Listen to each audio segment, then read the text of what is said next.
Charlie, we're standing in the garage, and there's one thing that if it gets messed up in our home, we're really upset about it. Yes, and that's your hot water heater. Hot water heater. Now, they're not always located in garages. No, they'll be located in the center of the house, garage, even some in the attic. Okay, and we talked a little bit about some of the regulations, some of the requirements, changes, if it is in the garage, if it's not. As we look at this, walk me through that.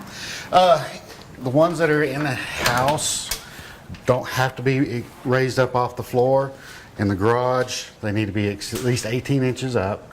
That's code requirement for in case gas gets spilt or something's working in the house. That's just And safety flammers. to protect Correct. you, to Correct. protect the homeowner. Correct. So what are we looking at here? This here's a standard gas water heater. There's really, they vary from model to model. There's nothing really different from model to model except for a name. A lot of them are different colors, but it's basically the same. On a gas water heater, you have your gas that comes into the unit through the gas control. It goes down into the burner area, which is this down here. This is where all the flame happens. It heats the water up through, and then the exhaust goes out through the vent. So basically, when it's not needed, when the water's already hot, there's no flame going. There's just a little pilot in there that just sits there until it calls for gas. When the temperature tells it to kick on, it's when the flame kicks on and it starts heating. Okay. Now let's talk about the sounds that we hear from this thing, whether it's in the garage. I mean, I'm sure you have heard all kinds of things. Oh, rumbling, popping. And when you hear it in the night, that's not fun. No. So talk to me about, right now I hear a steady drip. The steady drip is coming from the AC unit. Okay, then we'll ignore the steady drip. So what are some of the crazy sounds you hear coming out of? What you hear is you hear pop, rumbling, banging, all that. And what that's caused from is sediment. Okay. What it is our lovely water, we got hard water, and in a water heater, the sediment will fall to the bottom. It heats it up and it falls to the bottom. Well, it builds up, and all it is calcium. And what it does is when the water heater's heating, it's heating up that sediment. Mm-hmm. And what you're hearing is that sediment popping, because it's the air in between the crystals, and it's just popping. Well, the more sediment you get in there, the more it's got to heat it. The hotter it gets, the more it pops and rumbles and everything else. And so if we want to shut that hot water heater up, you would suggest maybe flushing it. Talk about how we get rid of that sediment. On an older heater, you can get some out. You're never going to get all of it out. Okay. Even, if you start a year after a brand new heater's put in, you will reduce that amount of sediment tremendously. Every year? Every year. At least every year. Because that way you're going to get all the small stuff out. The bigger stuff you're never going to get out. But you can get the small stuff out, and that's going to help tremendously. Because the more sediment you get into a water heater, the longer it takes it to heat up, because it's got to heat all that sediment up before it starts heating the water up. So you're heating all that up, and sometimes it can give the heater a false reading that it's already hot. Oh. So then, and as the water's still cool, but that sediment is hot. So then you're waiting in a cold shower, and you've got to leave the house in 15 minutes. Exactly. So it can cause, your water heater not to heat properly and that type of stuff. So we talk about hard water, Lubbock area. It's sort of just what comes with the territory. How often, because we are in Lubbock, would you suggest changing that hot water heater? Totally resetting the sediment, basically. I would, if it's getting real bad, usually in about 5 to 6 years is what we're seeing is normal, where it gets so bad that it's causing problems. And that's really surprising for a lot of people to hear. You think, I just did that, 6 years ago. Right.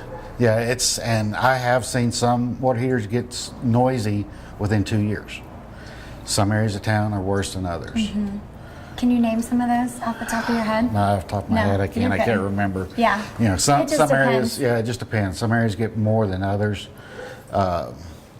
You can reduce the amount of sediment by having a water softener on there, but with a water softener and a water heater, there's other issues that can occur.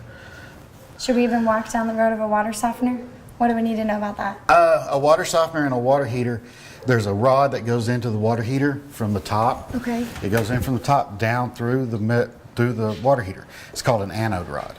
And what that does is it gives the water something to eat at, and so it doesn't eat at your water heater first. Because if you didn't have that, the water would eat at the tank and it would really prematurely go leaking. Well, that anode rod, it lets the water eat on it first. It's a sacrificial rod. Well, with a water softener, it eats it faster. And what that can do is that can start causing it to prematurely eat at the tank, or it can start causing problems with smell in your water, because the anode, when it falls down, it can cause a little bit of smell. Usually when you get a smell, then it's time to change the anode, and you definitely have to flush it and that type of stuff. So that's a good heads up for me if I'm starting to notice an unpleasant smell. Right, it's definitely time to get it drained and flushed and the anode replaced. Okay. And is that something the homeowner can do on our own, or do we need to call our plumber for that? You can do it. Yeah. It is pretty tough to do, especially in some water heaters where you ain't got a whole lot of room.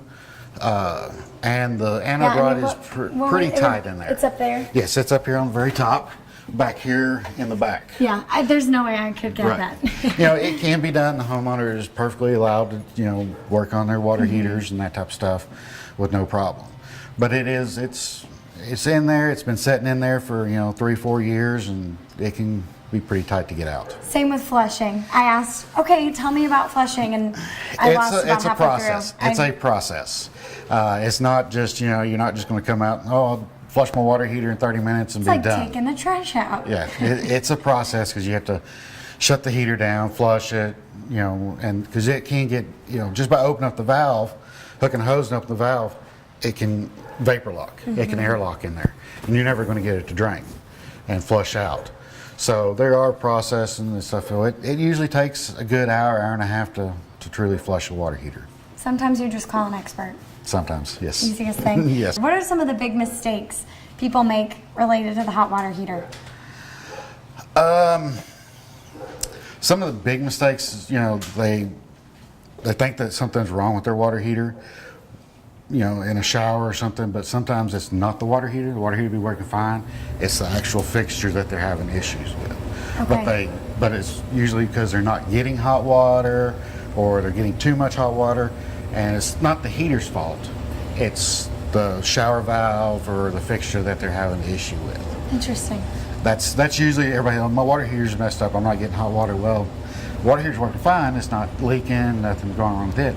It's the fixture that they're having issues with. Now talk to me about leaking hot water heaters. Leaking At what hot water point do I heaters. need to freak out? There's the only time you really need to be real worried is if it's spraying water out. Okay. And if it's spraying water out, 99% of the water heaters will have a shutoff valve up here on the very top. That right there? Yes, that's right Okay. here. It's back here. It's going to either have a handle or it's going to have a knob on it. Now, older water heaters that have been sitting in a while, the knob can be very, very hard to turn. Usually, a knob will just be just like your hose bib on the outside type of knob. This one here has got a lever, and you just turn it sideways. That shuts the water off. Okay. So, and that'll stop the water heater from leaking, spraying out, anything like that. And what causes a spraying water heater? Usually, What's happened? Usually, if the water heater goes to spraying, what happens is the tank is split somewhere. It's just gotten weak over the years. Hot, cold, expansion, contraction. It's just metal, and it'll crack, and then you get a split in it, and it'll start spraying. Usually, it'll be on the very inside of a gas water heater. It'll be on the inside, and it'll spray up and that type of stuff. Now, how common is seeing just a little bit of water around the hot water heater? Sometimes it can be, depending on how much is being used, what the temperature is outside. That's not necessarily tragic. Right. Not necessarily, because it could be just condensation. Sometimes when the heater's heating up, you'll hear a pts, pts. That's condensation from the inside, because the water is cold, and the heat coming up, it'll drip on the inside. That's not a bad sign, but a lot of people say, I'm hearing it drip, and necessarily it's not a bad sign. Okay. If you look Good and to you know. see water standing in your pan, or water running out of the pan, then the water heater is definitely leaking. And that's when you shut go it up there, Right. shut that off. call an Correct. expert, figure out what's going on. Exactly. But a little bit of water down there is okay. A little bit of water, I don't know just if I've that ever would seen that. just be, that would be time to like, okay, need to have it looked at. Because it could be something small. It could be a TMP dripping, because a lot of the TMPs will go down to the pan, and it will start dripping, and that could be what's causing it. So there's, just seeing a little bit of water is not a big concern, but it definitely needs to be looked at. Okay. So when I finally bite the bullet and purchase a new hot water heater, which we're hoping is less than 7 years, some people do it themselves. Correct. What are some of the concerns with that? The big concerns with the homeowner doing it themselves, which is perfectly legal. Homeowner can change out their own And water people heater. do, and Right, they people do can. it. The big thing is even the homeowner is supposed to get a permit and get it inspected. Just like every plumber is supposed to get a water heater permitted and inspected when they replace a water heater. That's state code. State law states that replacing a water heater needs to be inspected. The big downsides is sometimes homeowners don't know the new codes. Codes change every 2 years. And that's So, what you guys study all the yes, time. we have to take classes every year to bring it. Anything new that gets brought up is always explained to us. We're always told, okay, this is going to be new this year. We got to do this. We got to do that. Some of the big issues that homeowners don't realize is on the vent piping. If the vent piping is not sealed, not screwed to the water heater, and screwed at every joint. This one's got tape. This one's been taped also. It's been screwed and taped. Okay. That helps keep it from, the wind moving it on the roof, vibrating it loose, and then if it gets knocked loose, you can get carbon monoxide in your house on a gas So water instead of heater. it escaping the house through Right. the roof. And what a gonna- vent does is vent goes all the way out through the roof. It goes past the roof line. Well, where it goes to the roof, there's wood up there. It's got to have a 1-inch clearance around that wood. If it doesn't have that, that vent pipe gets really hot. And if it's setting up against it and everything, it could over the years start causing a problem and could start causing a fire. I'm just curious, So- how hot does that get? It gets real hot.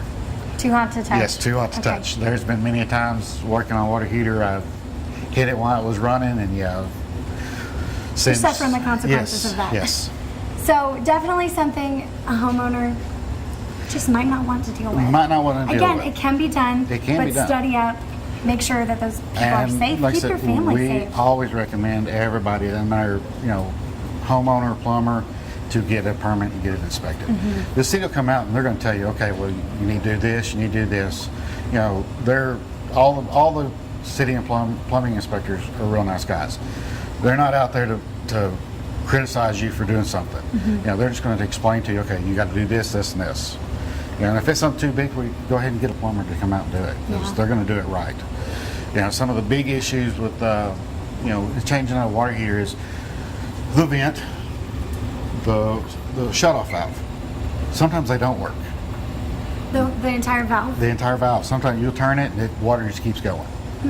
So if that's Where's the case, the problem lie with that? well, if What's you going can't, on? if you can't shut they just get old. Okay. And when you go to turn them on, they either break or they just won't shut off at all. So then you got to shut the water off out of the meter. You got a big mess, especially if you just go in there and start taking stuff loose and that valve doesn't work and you got water going everywhere. So there's an issue with that. If it doesn't have flexes on it like this one does, a lot of times they're hard soldered pipe in with copper. Well, then you got to got to cut the copper, solder it. So there's a lot of little issues that a normal homeowner may not want to deal with, especially when you start talking about having to solder copper and stuff like that. One of the big issues is the TMP. A lot of them won't run a TMP down. Now, what is the TMP? The TMP is What does that stand a for? temperature and pressure valve. Okay. What it is designed, it's a safety feature. Years ago, people would just cap them off because they'd start leaking or whatnot. They cap them off. Well, if this gets capped off, this becomes a bomb, because there's nowhere for, if something was to happen and the unit started heating up and didn't shut off, started overheating, there's nowhere for that water pressure to go to. Well, it just stays in there, stays in there, stays in there, and then it's eventually going to burst. There has been studies and accounts where water heaters have shot through people's roofs. Oh, wow. Have you ever seen anything like that? I've only seen, not in Lubbock. Okay. But I have seen, I've seen them blow out to where, I've seen the sides of them just burst out because the TNP was capped off. And it can cause some damage. Definitely. Yes. Now tell me just a crazy, maybe funny story. I think you said you've even updated hot waters recently from the 90s? Yes. We still come across them, but they're getting farther and farther apart. You're I not hope seeing so. to them. But, some of the older water heaters were built to last. And I think the oldest one that I have ever replaced was a 90 model water heater. Wow. 1990 model water heater. And you did that recently? It's probably been the last 2 years. Okay. So that would have put that thing at 28 years old, yeah. maybe? Wow. So yeah, they used to make them to where they would last. The newer ones, I think it's like anything else. They don't make anything to last anymore. And there's, again, there's so many codes, there's so many changes, there's updates to the technology right. here. They're so constantly it's changing. beneficial and safer for... Right. Yeah, they're constantly changing designs of water heaters. A couple years ago, they went in there and made them more insulation in them. So that kind of made an issue with us replacing water heaters in some houses, because water heaters used to be pretty small. Well, now they're much bigger and they won't fit into the closet that they originally were.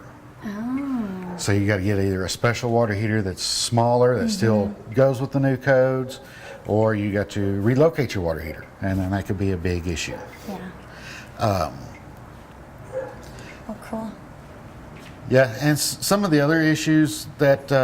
Talk to me about telltale signs of, all right, this thing might be about at the end of its life. Some of the telltale signs that it might be getting close would be that it takes a really long time for it to heat up.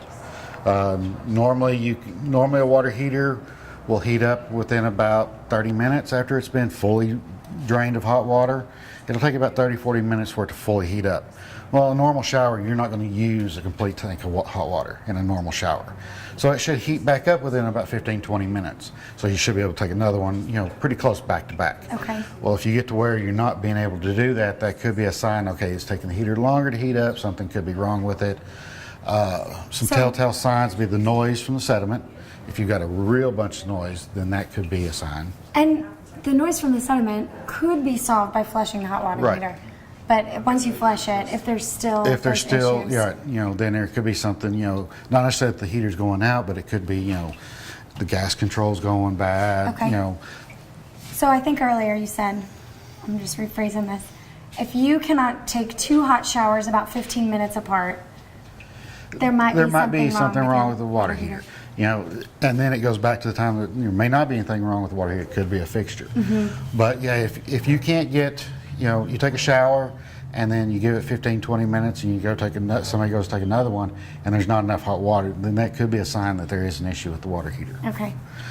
Some more telltale signs, if you got water in the pan, that could be, a couple different, things could be going wrong. You just never know. If you see corrosion up around the top of the water heater, that could be a telltale sign that you got, a leak somewhere or something starting to happen to it. Okay. So when people finally do invest in a new hot water heater, people can do it themselves. Correct. But there's a lot of things that you need to look at. Like when we come into a house that the water heater's leaking, we can verify, it's water in the pan, it's leaking, you can hear it, it's leaking profusely. First thing that we do is we shut the water off. Check the valve and make sure that the valve shuts off. If the valve shuts off, then it doesn't need to be replaced. It's in working order. We look to see, okay, if it's a gas water heater like this one is, the vent. We look to see if it's got a 1-inch clearance at where it goes to the ceiling. And then we also get up in the attic and we look at where it goes to the roof. Make sure there's a 1-inch clearance going through the roof so that there's not any place that it could be touching against a combustible material that it could catch on fire. because that gets really hot. It gets very hot. From here all the way to the From roof. there all the way through the yes. top of the roof even. Yes, through the top of the roof. Because that's where all the hot exhaust is coming up through the water heater and going out through the roof. So if it's touching anywhere, that's a sign that, okay, we're going to have to cut around there to make clearance so that everything is safe. We check to see if if the TMP has a line going down to the pan, either to a pan or to a drain.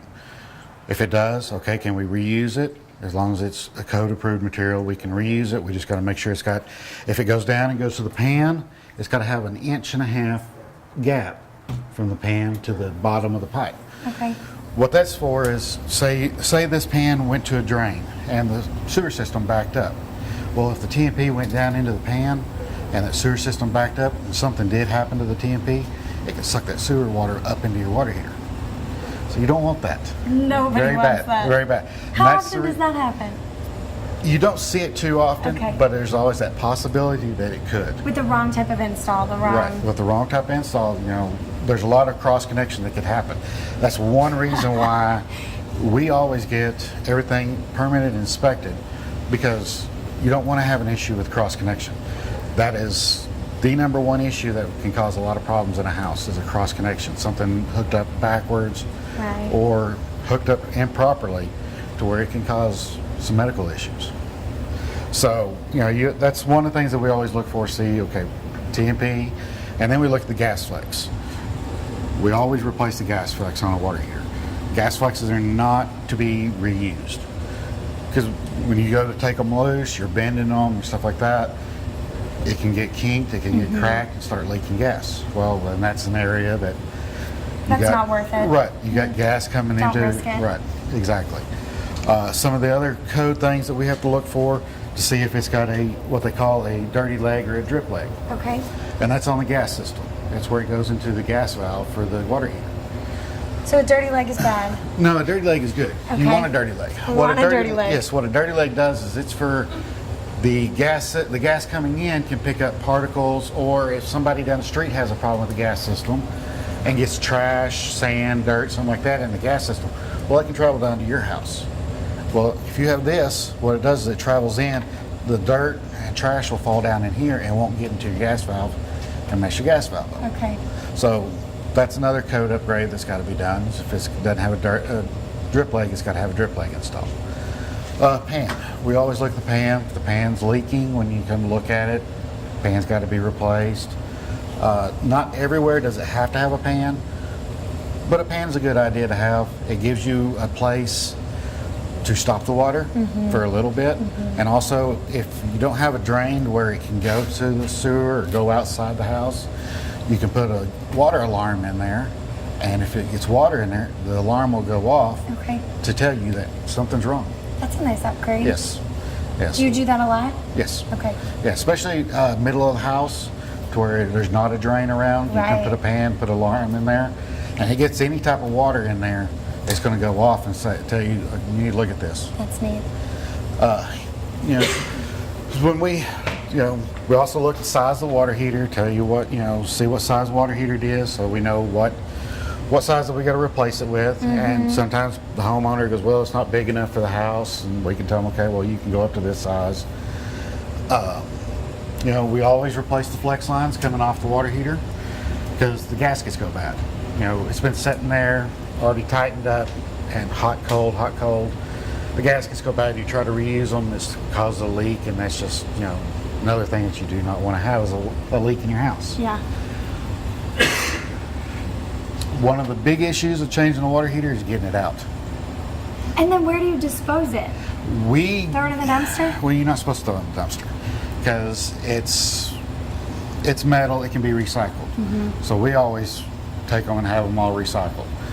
That way, there's not, you're not wasting material. That and trying to get this up into a dumpster. Right. So even without all the water in it, is this still pretty heavy? Yes. Okay. Yes, it is still pretty heavy. Just a water heater by itself could easily weigh 200 pounds. Okay. And that's not including, you take all the water out, you still have sediment in the bottom of it, which adds a whole bunch of weight to All it too. that calcium buildup. I'm not moving that. Yeah, exactly. And sometimes it even takes two of us to move them Yeah, out. I imagine. So, that's the big thing is, somebody can get hurt real easily if they're not paying attention. And then they're always squeezed in here in an awkward space. Like- You don't want to mess the air conditioning Exactly. unit up. Just call a professional. Yeah, that's what I would recommend. It's going to save you in the long run. If you did something wrong, then you're going to have to call somebody to come out and fix it anyway. Yeah.